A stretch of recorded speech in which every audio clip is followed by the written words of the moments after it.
dropping in on you to talk about something that is near and dear to my heart.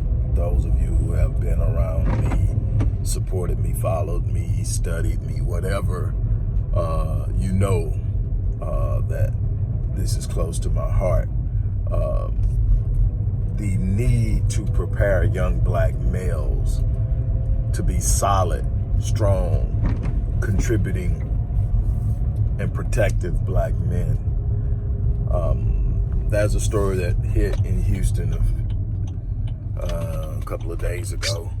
I think initially two sisters. As it turns out, it was a shooting at a college campus, Texas A&M in Commerce, and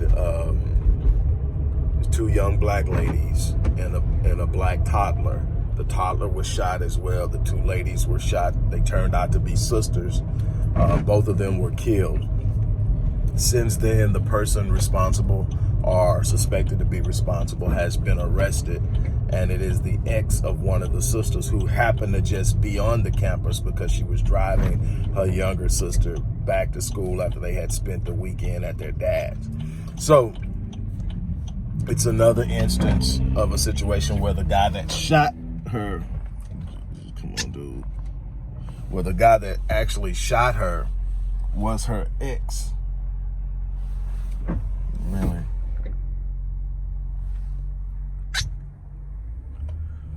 Was her ex boyfriend, and the details of what's going on and why aren't completely clear, but it looks like another one of those, she broke up with me and I can't handle it again. We don't know the totality of what caused the breakup, who was responsible for the breakup. Everybody can make draw a conclusion based on the ultimate outcome, but irregardless, we have another situation where a black male can't handle rejection and takes it to the extreme. I made a post about it and said we are failing as men because we're not properly socializing and preparing these young boys to deal with and cope with rejection, which is simply a part of life.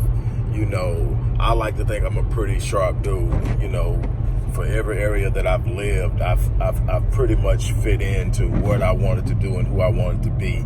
I've experienced a high level of popularity, and you know, I believe that I have a certain level of appeal and charisma, and yet I've been told no, I've been turned down. It's a part of life, you know, and I can't remember, you know, and there are crazy people and there are violent men who have that same mentality. If I can't have you, nobody can, in every race. So this isn't race specific, but it is social specific in the sense that men who are better prepared to cope with the realities of life are less likely to break a snap or go off the deep end when something doesn't go their way.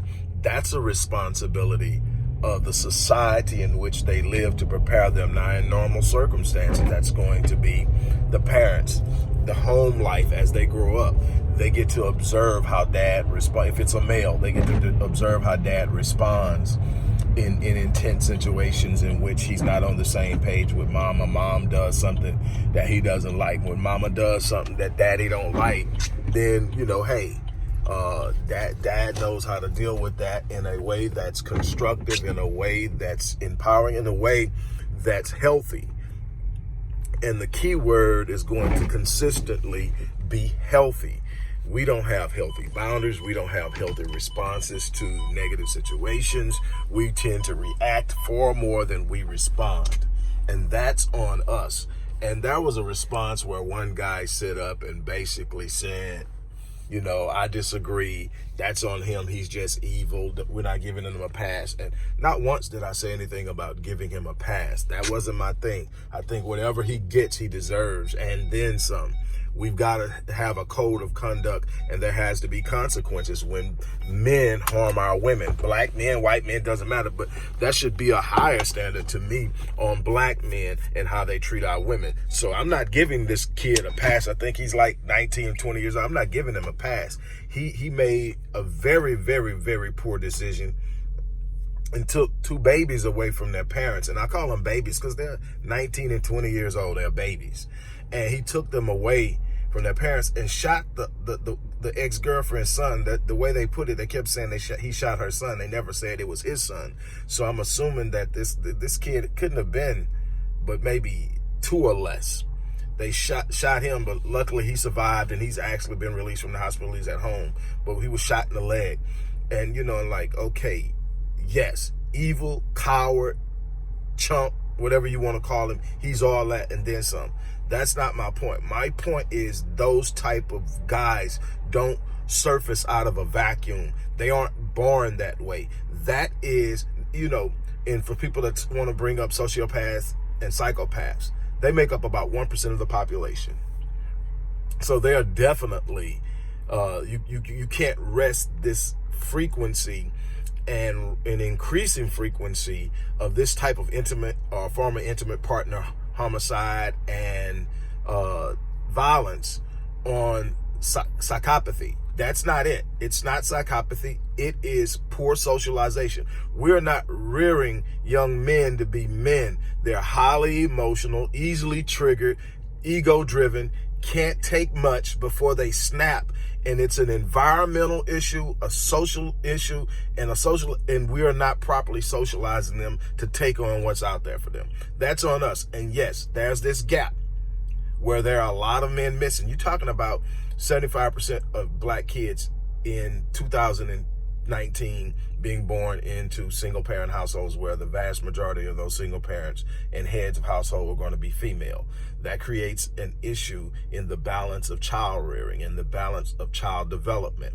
There should be both masculine and feminine energy present consistently, because there are certain things that each child, male or female, are going to take from the feminine energy, and certain things they're going to take from the masculine energy. When you're talking about the developmental areas of young male development, it is huge to be able to see manhood properly modeled, because it's not going to be what you tell them, it's going to be what they observe. We learn more by what we see than what we hear, and that is so important. The mom can all day tell a young black male what they should do and how they should be and how they should treat a woman, what it's like to be a man, be chivalrous, be all those things that we love to hear about in manhood. But if he doesn't see it, it's going to be hard to model. He'll have it in his mind and he'll struggle with it, he'll strive for it, and maybe he'll hit it, but he needs to see it. And when we have this absence, when there's no proactive male engagement and involvement, we have a bunch of problems in that area. I am here to say that we've got to do better. We have to do better in this specific area. We cannot keep unleashing these type of kids on our society, on our young girls. Because keep in mind, guys, that when we don't do right in developing young black males to be healthy, productive, and functional black men, that ends up coming back on our daughters, as we're seeing.